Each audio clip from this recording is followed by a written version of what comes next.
Hello everyone, this is Vaibhav here and today I am here with the part 51 of our advanced problem series.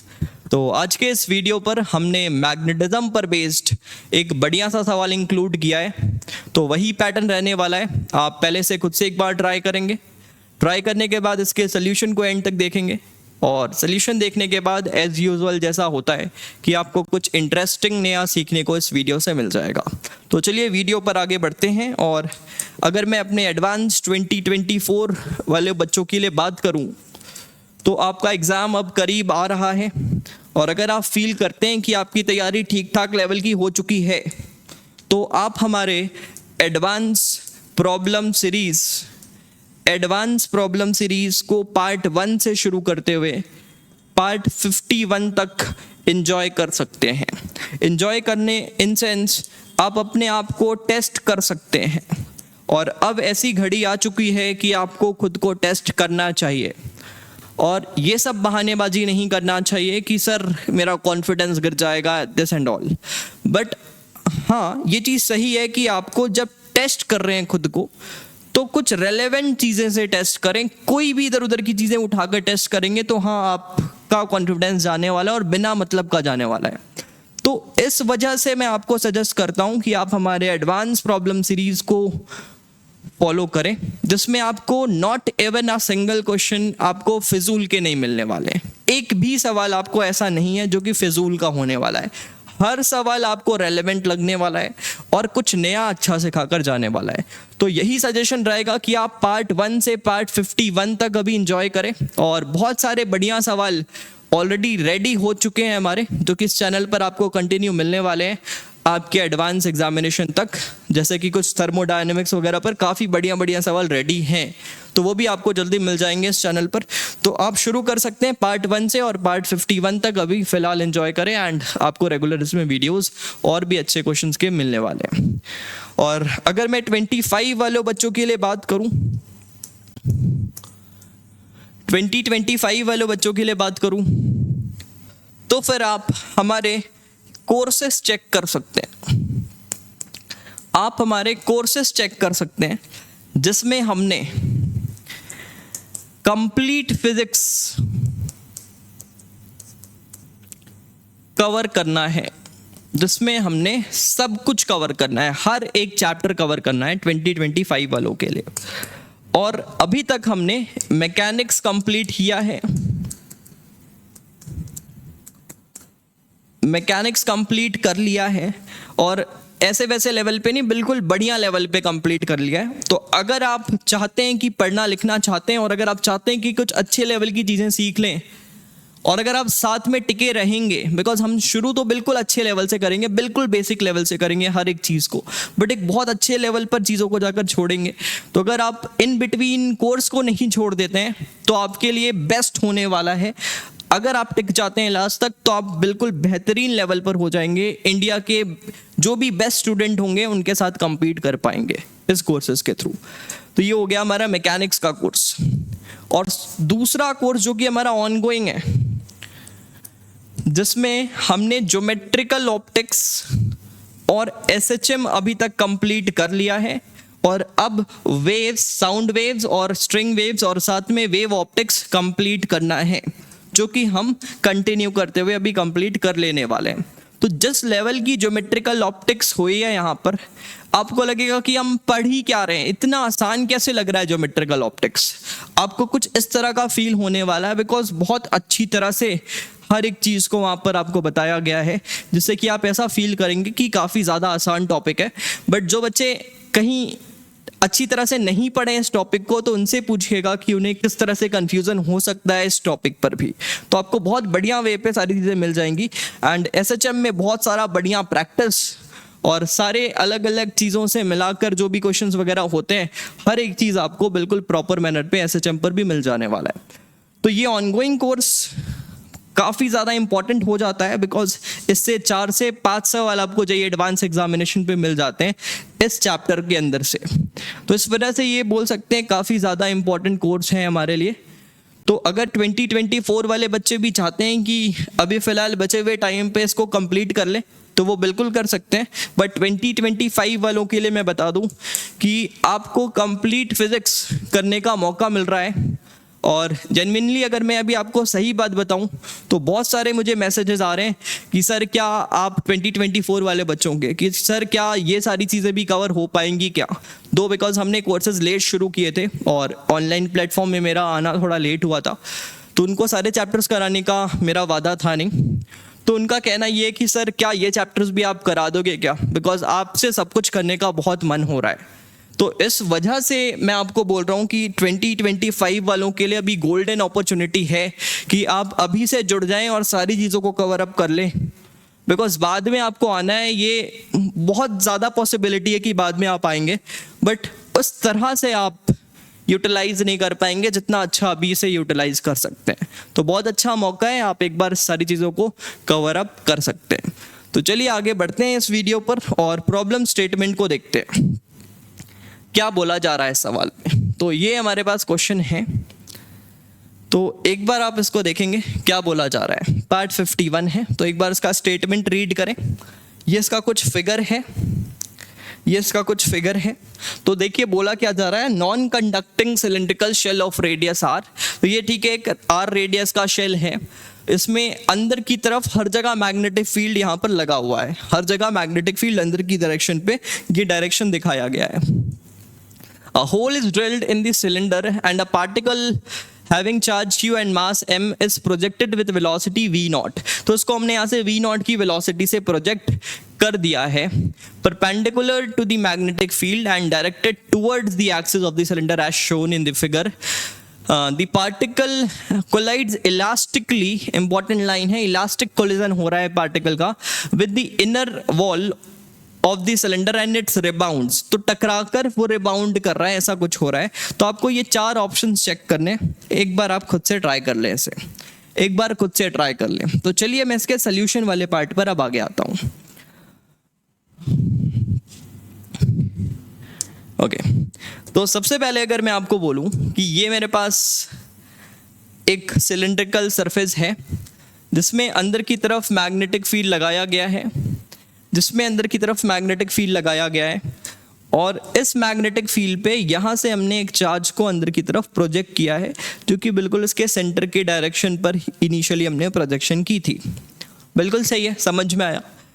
अब क्या होगा sir, यहाँ पर जब हमने इसको सेंटर के डायरेक्शन पे बिल्कुल v नॉट वेलोसिटी से प्रोजेक्ट किया, तो हमें पता है कि मैग्नेटिक फील्ड अंदर की तरफ है और वेलोसिटी उसके परपेंडिकुलर है। तो in that case it will going to perform a circular motion, एक सर्कुलर मोशन परफॉर्म करने वाला है ये।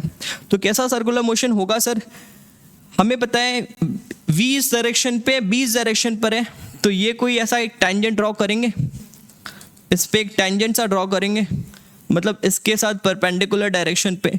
तो v क्रॉस b का जो डायरेक्शन आता है, फोर्स वहीं यहाँ पर आता है, और आपको पता होगा कि आपका सेंटर भी इसी लाइन पे कहीं लाई करने वाला है।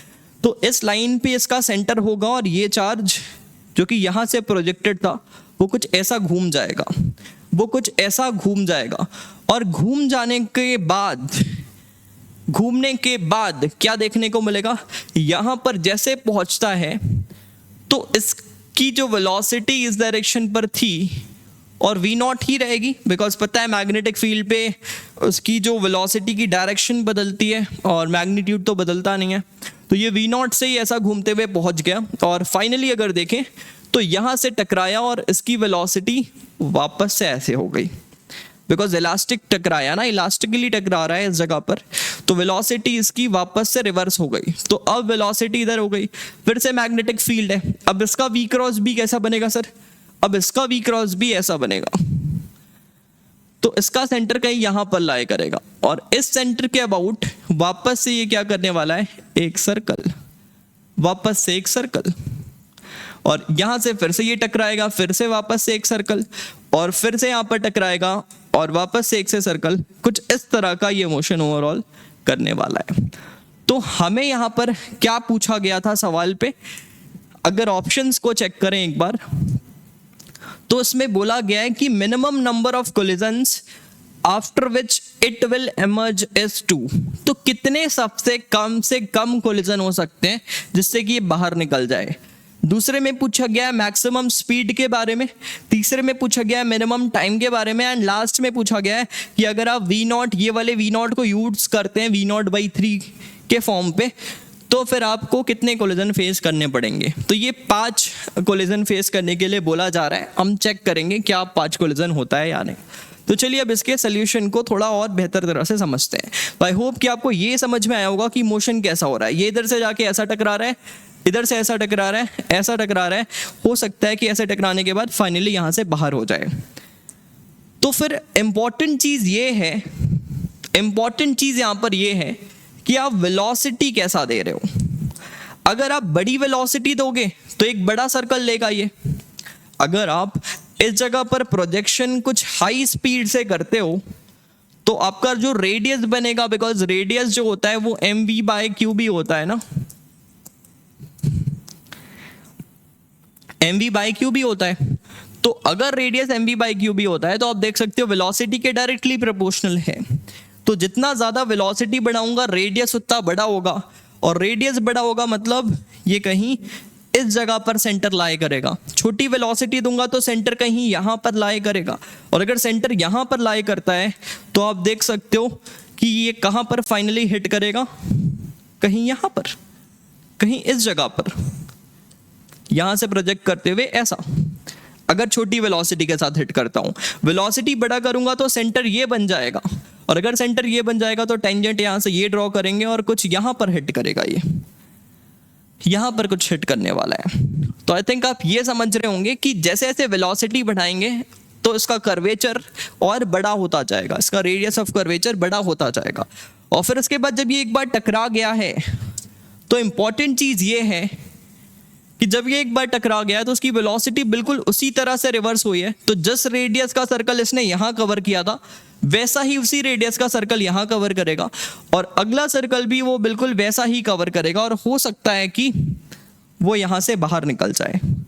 अगर मैं वेलोसिटी छोटा दूंगा तो in that case you will find कि इस ग्रीन वाले के हिसाब से ये ऐसा जाएगा, अगला सर्कल इसी रेडियस का ऑलमोस्ट होगा, तो इस वजह से ऐसा, फिर एक ऐसा, फिर एक ऐसा, और फिर एक ऐसा। तो आप देख सकते हैं अगर मैं वेलोसिटी छोटा देने वाला हूं तो ज़्यादा कोलिजन हो जाएंगे, और अगर मैं वेलोसिटी अच्छा खासा थोड़ा बड़ा दे दूं तो in that case you will find कि ऐसी भी पॉसिबिलिटी है यहाँ पर कि ये एक बार ऐसा जाकर टकराए इस जगह पर कहीं, बिकॉज इसका टेंजेंट कहीं यहाँ पर लाए थे ना, ऐसा, ओके, इस जगह पर, तो ये कुछ ऐसा टकराए। एक कोलिजन तो हो गया, एक कोलिजन तो होना ही होना है। अब सेकेंड कोलिजन जब होगा तो आप देख सकते हैं ऐसा कुछ हुआ, एंड सेकेंड कोलिजन के बाद आप देख सकते हैं कि हो सकता है कि 2 कोलिजन होने के बाद ये यहाँ से बाहर आ जाए, ये कुछ पाथ लेता हुआ। तो जो पहले ऑप्शन में बोला गया था कि क्या सर 2 कोलिजन मिनिमम कोलिजन हो सकता है जिससे कि ये बाहर आ जाए, तो हाँ, हमें देखने को मिल रहा है कि हाँ 2 कोलिजन पे बाहर आने की पॉसिबिलिटी तो है, बट क्या 2 से कम कोलिजन पर भी पॉसिबिलिटी है? तो 2 से कम क्या होता है? 1, और 2 से कम अगर 1 है तो वो कब हो सकता है? जब यहाँ से V0 से आपने प्रोजेक्ट किया और ये कुछ ऐसा ही चला जाता और वापस से टकरा के अगर ऐसा आ जाता, तभी एक कोलिजन पॉसिबल है। और हमें पता है कि अगर मैग्नेटिक फील्ड है तो ये डेविएट होगा ही होगा, और अगर डेविएट हो रहा है तो एक कोलिजन तो यहाँ पर पॉसिबल नहीं है, एक कोलिजन तो यहाँ पर बिल्कुल भी पॉसिबल नहीं है। आई होप आप समझ रहे होंगे कि एटलीस्ट 2 कोलिजन की नीड पड़ेगी। अब एक बार चेक करते हैं कि 2 कोलिजन वाले केस में कैसा एंगल बनने वाला है और क्या चीज़ें होने वाली है।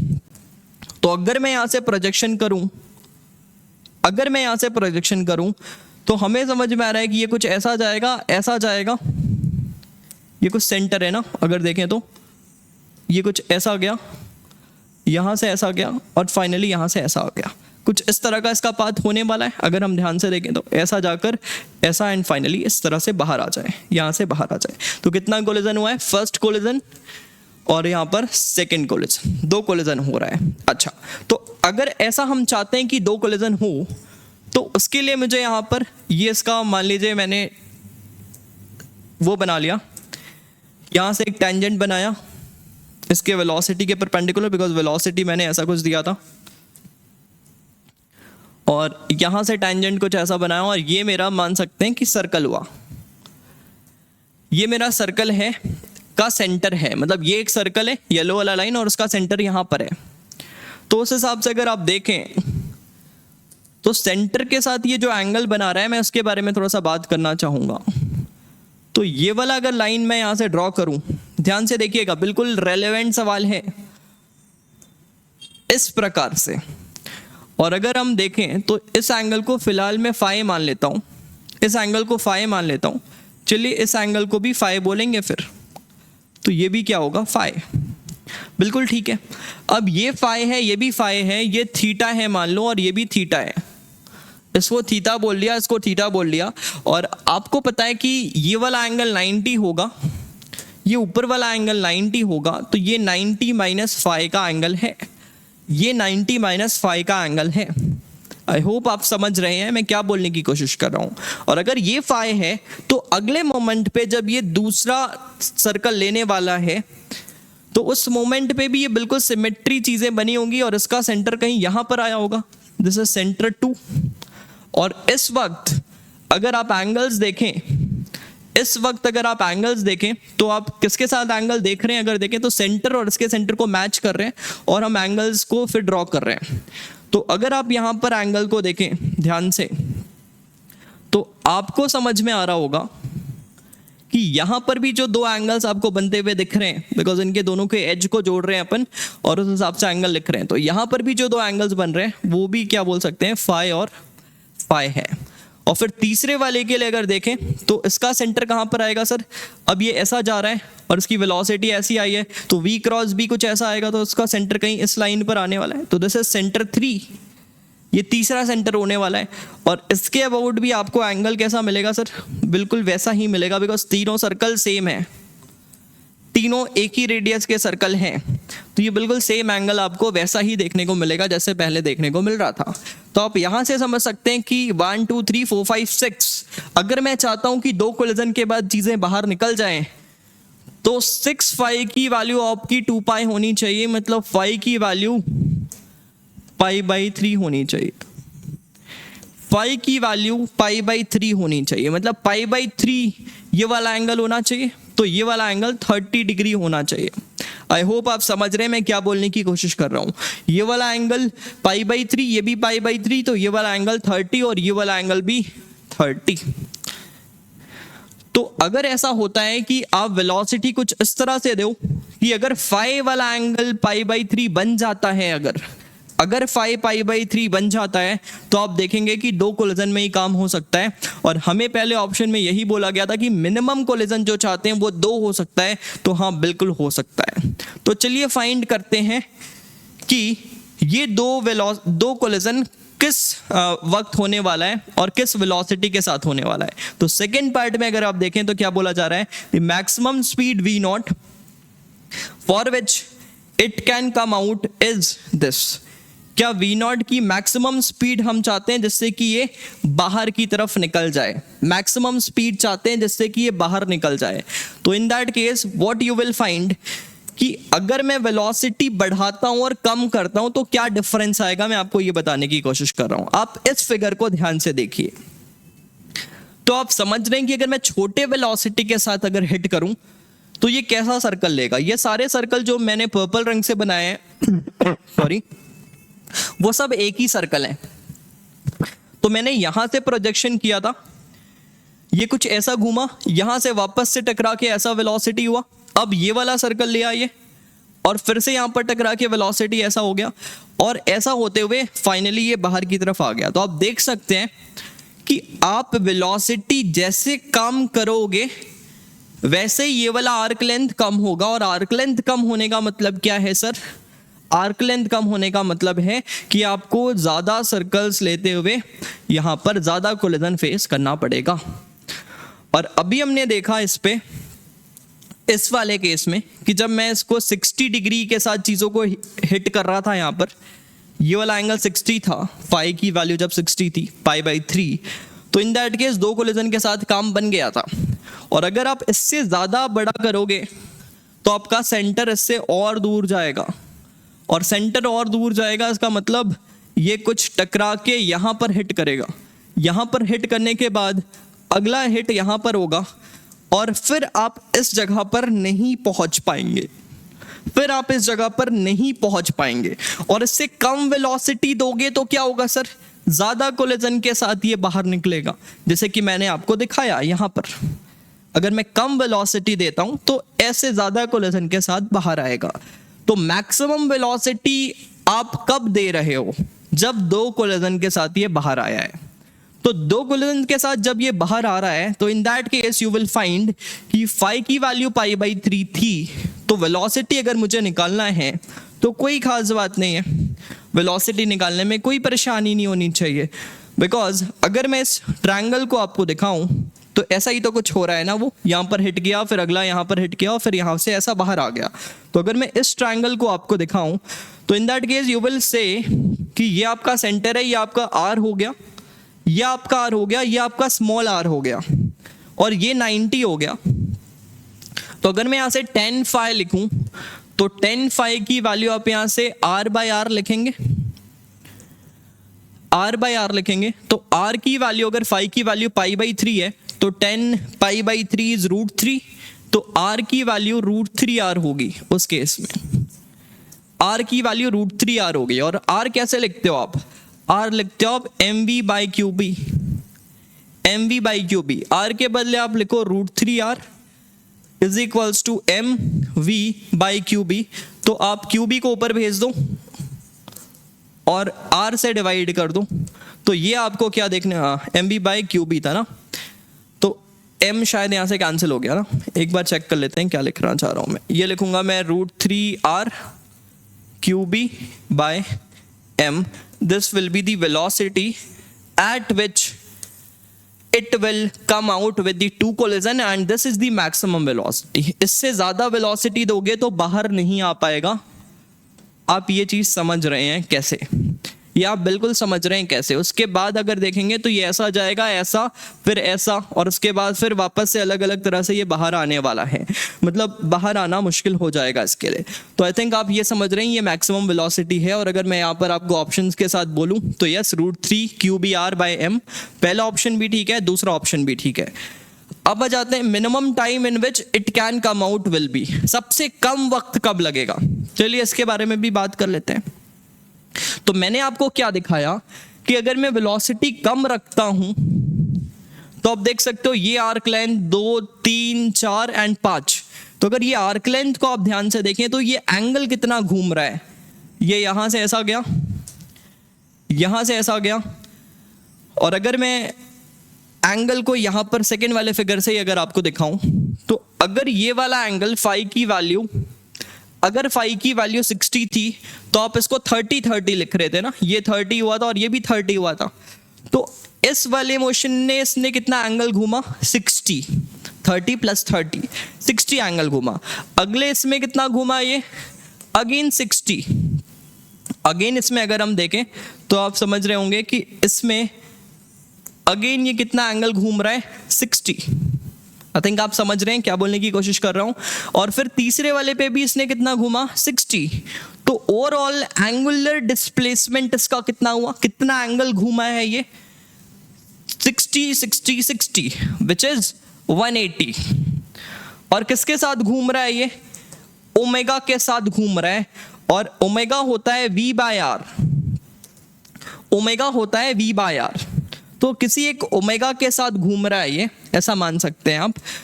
और आप ओवरऑल किस एंगल के साथ घूम रहे हैं अगर देखें तो, ओवरऑल अगर आप देखें तो किस एंगल के साथ आप घूम रहे हैं, तो आप पाई एंगल यहाँ पर रोटेट किए इस केस में। और आप किसके साथ घूम रहे हैं, ओमेगा के साथ। तो ये आपका ओवरऑल टाइम होने वाला है इस केस में, ये ओवरऑल आपका टाइम होने वाला है इस केस में। आई थिंक आप समझ रहे हैं मैं क्या बोलने की कोशिश कर रहा हूँ। और अगर मैं आपको इस केस के बारे में बात करूं, इस वाले केस के बारे में बात करूं, तो आप देख सकते हैं अगर इस एंगल को सपोज मैंने 30 मान लिया, 30 नहीं है बट मैंने मान लिया अगर ये 30 है तो ये 30 है तो ये 60 है, तो 120 इधर घूमा, 120 इधर घूमा, 120 120 120, तो 120 इंटू 5। एक्चुअल में 120 नहीं है ये, बट फिलहाल मैं क्या बोल रहा हूँ कि अगर ये 30 है तो इस केस में आप क्या देखेंगे कि 120 बहुत सारे एंगल घूमना पड़ेगा। तो एंगल रोटेशन काफ़ी ज़्यादा होगा, आपकी एंगुलर वेलोसिटी भी काफ़ी कम है। उस केस में आपकी एंगुलर वेलोसिटी भी कम है और ज़्यादा एंगल भी घूमना है तो टाइम लग जाने वाला है। तो आप सबसे जल्दी भी कब निकल सकते हैं, जब अगर आप देखें आपकी हाईएस्ट एंगुलर वेलोसिटी के साथ चलें और साथ में हाईएस्ट एंगुलर वेलोसिटी के साथ में चलें, और सेकेंडली क्या बोल सकता हूं मैं कि एंगल सबसे कम रोटेट करना पड़े। तो आप एंगल यहाँ पर पाई रोटेट कर रहे हैं ओमेगा के साथ, और ओमेगा की वैल्यू मैं यहाँ से लिख सकता हूँ, ओमेगा की वैल्यू मैं लिख सकता हूँ, कोई परेशानी नहीं है मुझे, बिकॉज ओमेगा क्या होता है, अगर मैं लिखूँ यहाँ से कि mv²/r, थोड़ा सा रिजल्ट याद कर लेते हैं, इज इक्वल्स टू QVB। तो यहाँ से मैं इसको अगर कैंसिल करूँ तो v की वैल्यू हम लिखते हैं QBr/m, और ओमेगा के लिए मैं इसे r से डिवाइड कर लेता हूँ, तो ये क्या होता है QB/m, दैट इज ओमेगा ना, ये ओमेगा हो रहा है। तो आप देख सकते हैं ओमेगा की वैल्यू क्या है QB/m, बिकॉज V/r होता है, V के साथ क्या था QBr/m, और ये आपके पास ओमेगा है। ओमेगा आपका देख सकते हैं कांस्टेंट देखने को मिल रहा है, ओमेगा इज कांस्टेंट, बट सबसे कम एंगल कब घूमना पड़ रहा है, जब दो कोलिजन हो रहे हैं। इस वजह से टाइम जो लगेगा वो क्या होगा इस केस में π/QB/m। तो आपको जो सबसे मिनिमम टाइम लगने वाला है वो क्या होगा πm/QB। तो अगर आप यहां से चेक करें तो मिनिमम टाइम πm/QB, तो तीसरा ऑप्शन भी सही है। और बोला जा रहा है if the particle is projected with velocity v0/3, v0 ऐसे बोला गया है, तो v0/3 के स्पीड से अगर प्रोजेक्ट करें it will come out after 5 collision, 5 collision के साथ बाहर आएगा अगर v0/3 से प्रोजेक्ट करें। चलिए चेक करते हैं, v0/3 से अगर प्रोजेक्शन दूं मैं तो एंगल क्या बनेगा सर, तो v0 की वैल्यू मुझे पता है, v0 है √3 QBr/m, ऐसा है ना, यह आपका v0 है, आई थिंक सही लिख रहा हूं मैं, v0 की वैल्यू QBr/m, r यहाँ पर कैपिटल है, बिल्कुल ठीक है। तो QBr/m ये v0 है, और मैं अगर v0/3 रख लूँ तो ये क्या हो गया, नीचे √3 आ गया, ये नीचे √3 आ गया, ये कुछ वैल्यू आ गई। और अगर मैं आपको ये वाली वेलोसिटी बता दिया, और ये वेलोसिटी को मैं किससे इक्वेट कर सकता हूँ, इस वेलोसिटी को अगर मैं हेल्प लूँ और रेडियस लिखना चाहूँ तो रेडियस होता है mv/QB। आप इससे और आसान मेथड से कर सकते हैं, मैं जैसे कर रहा हूँ, मुझे अभी फिलहाल जो समझ में आ रहा है उससे कर रहा हूँ। रेडियस निकालने की कोशिश कर रहे हैं, आप कहीं से भी निकाल सकते हैं। तो mv, v की वैल्यू ऊपर से यूज कर रहा हूँ, अच्छा m, v से ऊपर वाली v को यूज कर रहा हूँ, QBr/m, और साथ में √3 ये v को यूज किया हूँ, और साथ में नीचे क्या है एक QB। आप इस m और QB को कर सकते हो कैंसिल, तो r/√3 आ रहा है, मतलब r/r की वैल्यू यहाँ पर 1/√3 आ रही है, और r/r क्या था 10φ था क्या, बिल्कुल था, तो 10φ की वैल्यू आपको 1/√3 आ रहा है, मतलब φ आपका π/6 है, फाई आपका π/6 है। तो अगर मैं आपको सर्कल पे ले जाऊं, इस वाले फिगर पे वापस से ले जाऊं, जो कि हमारा सबसे बेहतर फिगर बना है ये समझने के लिए, तो अगर आप देखें अगर ये वाला एंगल π/6 हो जाए, मतलब ये 30 है, तो 30 मतलब कितना 60, तो अगर 60 है तो फिर ऐसे कितने बनने पड़ेंगे, 2 3, तो 60 के 6 बनने पड़ेंगे ना, 6 आर्क बनने पड़ेंगे। अगर 60 बनाना है तो ऐसे 6 आर्क बनने पड़ेंगे, तो एक हुआ, 2 3 4 5, अच्छा ऐसे 6 बनाने पड़ेंगे, 1 2 3 4 5 6, ऐसे कुछ बनाने पड़ेंगे। तो अगर 6 आर्क बन रहे हैं तो कोलिजन कितने हुए, 1 2 3 4 5, और छठवें में तो ये बाहर आ गया। तो कितने कोलिजन होने वाले हैं उस केस में, 5 कोलिजन होने वाले हैं। अगर मैं यहाँ पर v0 की वैल्यू v0/3 रखता हूँ तो ये बाहर तो आएगा, और कितने कोलिजन के बाद आएगा, 5 कोलिजन के बाद बाहर आएगा। तो यहाँ पर अगर मैं सही ऑप्शंस बोलूँ तो A, B, C and D all options are correct, and I hope कि आपको समझ में आया होगा कि किस प्रकार हमने इसे डील किया है। तो ठीक है, अगले वीडियो पर मिलते हैं, तब तक के लिए थैंक यू वेरी मच।